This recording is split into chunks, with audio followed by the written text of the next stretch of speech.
excited about this work because for the first time we've actually looked at the digital media habits and digital literacies of Year 9 pupils in Wales. Well, actually it's the first time this sort of work has been done in Wales to map what Welsh teenagers are actually doing online, how much they understand, how much they know.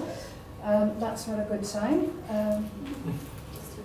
Just when you need it, okay. So, and I want to take you through some of the key findings, but I also wanted to give you a flavour of some of the things we learned from the stories children told us. So this research was undertaken the best part of 6 months, over 6 months. It started off with a whole series of group interviews with children in schools, and I'm delighted that some of the teachers from the schools are here because without your support we wouldn't have got off the ground. And from those interviews, the group interviews, we selected pupils to go into their homes and do one-to-one interviews with them. And this again is quite important in terms of understanding their habits, because sometimes what children say in a group might be different to what they actually do. And understanding the home setup is important. I have to stress we didn't interview parents, so this entire report is really the voice of the child. But I think nonetheless, they are the people we deliver education to. And I think for those of us who are developing services for education, for training, we really need to understand those perspectives. And I'm delighted one of the first supporters we had is the Children's Commissioner. And I think rightly because the voice of the child is central to this. But the process then went on to us then developing an online questionnaire using insights from the group interviews and the one-to-one interviews about what was important to study further, if you like. And I coordinated with teachers across Wales, so we had North Wales, West Wales, we had Welsh medium schools, bilingual schools, English medium schools as well. And we managed to probably get about 2,600 young people completing online questionnaires in school time, out of which we've got a clean sample of 2,081. So that's a substantial sample size. We've also, these are in a sense today our top level findings. I think there's a lot more work to be done, and certainly that's something I would like us to continue, and I will be speaking to supporters after this phase is over. So the world has changed, and really I want to talk about why we did what we did. Technologies are changing, and for those of you who work with young people, you'll know that they are connected all the time. But the internet is not a static medium. It's a medium that's changing family life. It's changing the services we can access, are changing all sorts of different elements of family life, how we game, how we socialize. And it's important to understand the context of those changes and to understand how children interact with that. But more importantly, I think in the field of education, if you know how to leverage the online world, you will be at an advantage. And I think that's the key point I'm really making with this report, that children and teachers need support and help to develop those literacies around online collaboration, participation. So the report was really to understand a whole bunch of these different questions, how digitally literate young people are, how skilled they are, particularly in keeping safe online, the practices they adopt, because online safety gets a lot of press, as a lot of you will be aware of. But we also wanted to know what their perception was of the kit in school, of technology in education, and also asked them about parental mediation, how much their families sort of were involved in their internet use and sort of supervised them. And whether there were any barriers that stopped them participating as well. So these were really important key questions that we wanted to answer. So what do we mean by digital literacy? And this is a lovely definition from FutureLab, but I think it sets the context. Digital literacy is not just about using a piece of kit or software, but really about the broader issues that cover functional skills, creativity, critical thinking, cultural and social understanding, because today we're connected to the whole world through the internet. And if you know how to leverage that, you will actually be able to reap benefits. So in short, digital literacy is basically a term to encompass the skills, knowledge, understanding to use the internet and network technologies wisely and usefully. And I want to highlight this particular gentleman's quote because I think he's one of the top educators in the world. He's a professor at Kansas University.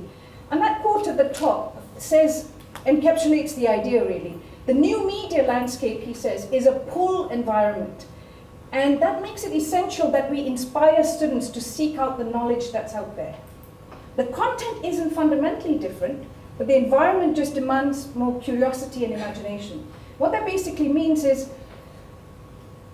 if you just let children do what they do, those who are interested will find stuff. They will pursue it. But there will be a big group who may not go beyond that.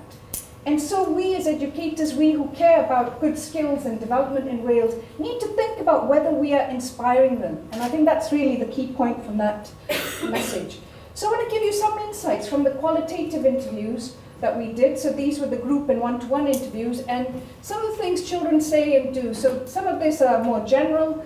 So things like using messaging services. Now a lot of you will know about Facebook as the sort of #1 social network, but there's a huge growth in messaging services today, things like Kik and WhatsApp and Viber and iMessenger. And children are doing a lot of video chat as well with friends and family.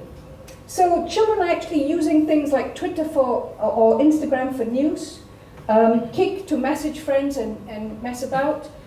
But importantly, this is a story I wanted to highlight. A young lady up in North Wales had been watching tie-dye tutorials on YouTube videos, and I think was quite inspired by this, went out and bought the dye, and actually ended up making t-shirts, and she sold about 30 and she advertised them on Facebook. So these are the sort of things that children do when they get this medium. And a lot of them do get it, but I think a lot more don't necessarily always get it. And yeah, another young man, again, this, again, I'll let you read it. It encapsulates his thoughts.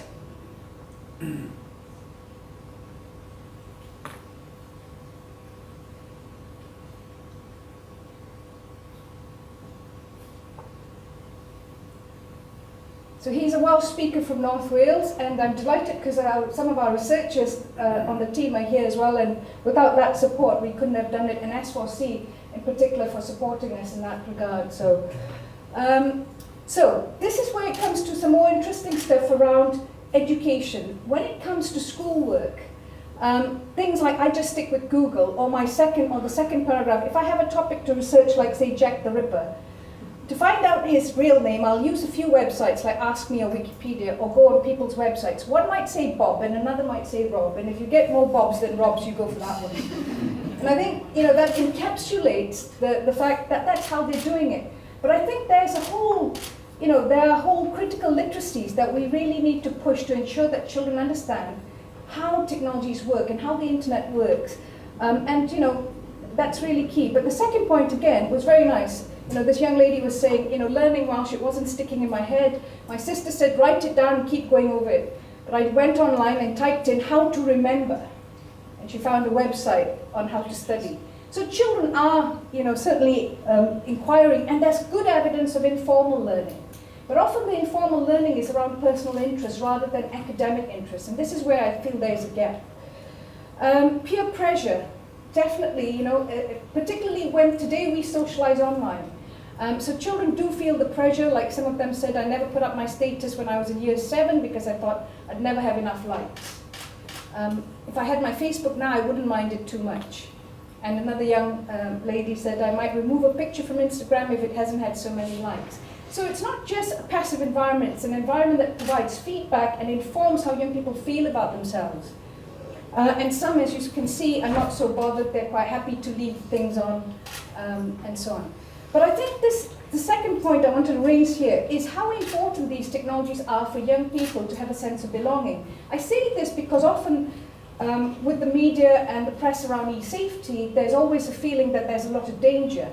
But I think if children don't have access to connected technologies, I think there's a danger they get left behind. And I think one of the things I would say is we need to be careful if we're talking about advice to the public. I would say that today, parents need to give children access, and I think that's really key, because a child who doesn't have access, an average child, is likely to be left behind, and that's encapsulated by Sam. He wanted access to Facebook. His parents wouldn't allow him because of an incident with his sister.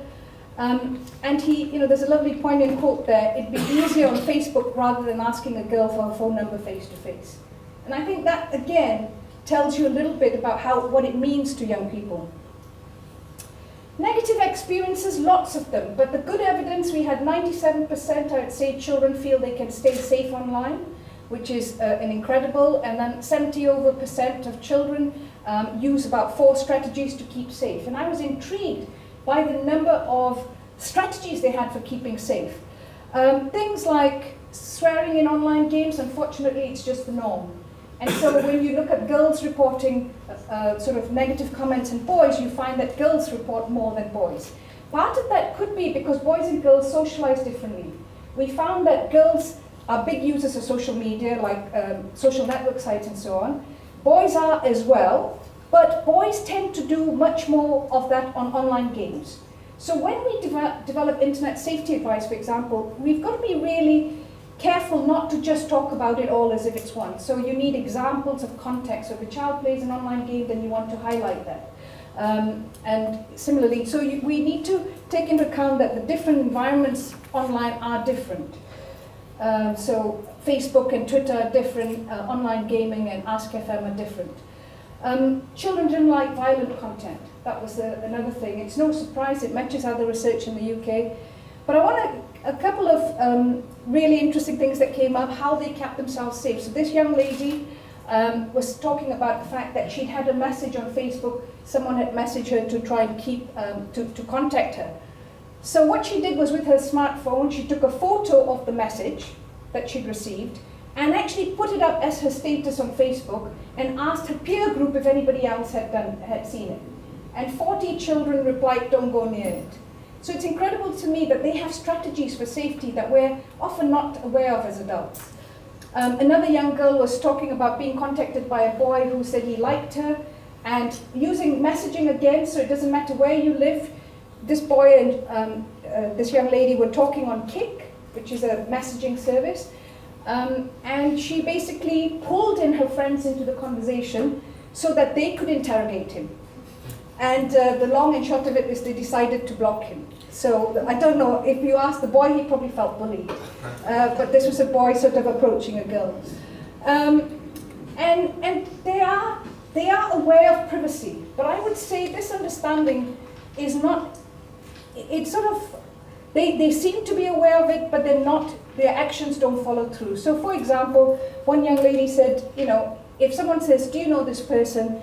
then the first thing you do is you go on Facebook to find out all about them. So because she understands that her Facebook is private, and many Google themselves, but other young people would say how they were private on lots of things, and then suddenly on Twitter they wouldn't be, but they said, "Oh, but that doesn't matter." So it's interesting that they will have practices, but they don't necessarily follow through. And why is this important? Because this is part of critical literacy again, understanding your information, understanding who controls that. And I think these are some of the things I wanted to highlight. So really, the environment gives us a lot of opportunities and a lot of challenges as well. And I think one word that I want to use is resilience. Resilience in recent years has been recognized as a key way for young people to actually keep themselves safe. So a certain amount of risk is normal. And I think both as policymakers and as educators, we need to be very aware of that. So in education, we need to be talking more about strategies to keep safe, but what to do when things go wrong as well, building that self-confidence. So if you want to keep children safe online, investing in well-being, mindful use of technology, and developing resilience are absolutely key. So we saw lots of technology. I mean, one of the key things that children said, and this will resonate with a lot of you, is children today have a lot of really good technology at home. On average, even the poorer homes have good technology. So when they come to schools, the technology is outdated for the majority of children. Now, there are exceptions. There are schools where it is really good. But there's inconsistency. And then there's inconsistency within a school. So some teachers might allow the child to use their devices, some teachers might not. Some schools decide they want to lock down. But you know, one of the key messages from this report is that children need to practice digital citizenship. So if everything is locked down, you're not going to create the opportunity to sort of learn from that, to practice that muscle, if you like. So I'm very aware that in Wales and in the UK in general, people are risk averse, schools are risk averse, and I think as government and as policymakers, educators, I think we need to challenge this. And I'm delighted I've got a whole bunch of Kafili teachers here who are training to be digital leaders, and they're certainly pushing the boundaries in Kafili to sort of get access and give children the opportunity to have responsibility and practice that, but it's managed access. And I think that's a key message as well. And I think in terms of teachers, I think there are lots of really inspiring teachers, but a lot need support so that they can embed the sort of latest thinking into their work. So this is not about an ICT subject. This is about every subject using technology and the internet effectively. And I think that's a key difference, really. So I think, again, this is something we need to promote. And I would say we also need to promote outward-facing stuff, because today Wales is a small nation. I come originally from Singapore, which is very small. And I think it's key that being small, we can be agile, we can ensure good provision, and we can certainly make changes that will have a knock-on effect. So I think if we could set out a basic, really inspiring level of teacher training and development and support, that's really key as well. I've mentioned this as well, the learning outside of the classroom. The key point there is how can we inspire children who are creative outside of school to actually use that approach in school so that they're not bored and waiting to end lessons. And I think there's a whole range of new technologies. For example, kids are mad about Minecraft. Now some of you here will have heard of it, some of you who are parents, grandparents will know about it. But you know, leading educators across the world are using Minecraft in education now. So I think we need to come out of the box. We need to embrace teacher development, which is exciting, around some of these things. And I think the last thing here is really around parents. Parents are absolutely a vital cog in this, on two fronts. It was interesting to me that for 13 and 14-year-olds, which is the group we looked at, over 60% of them said their parents, 60% I think of those who said their parents didn't check on them much, said it was because their parents trusted them. Now that's a really interesting stat, because you could read it both ways. But I think that it's key, and I think at 13 and 14, parents do give children more autonomy. But I think making sure that parents are up to date is key, because a small number of, I think 9% of children said their parents didn't mediate because they didn't know how. So that's 9% out of the whole 2081. But I think the other thing is, parents who are literate may not be literate about the technologies children are using. So for example, what intrigued us was when we looked across the range of social platforms that children use, parents, and let's say you normalized all of them, parents would check children's Facebook far more than they would check their Kik or any other platform. So again, that shows that there's not enough awareness there. So I want to end with that really, and just to say thank you for coming here. The report is available online, and there will be a link. I'll put it out on Twitter, but it's on the sheet that you have. It's on the main Wise Kids site.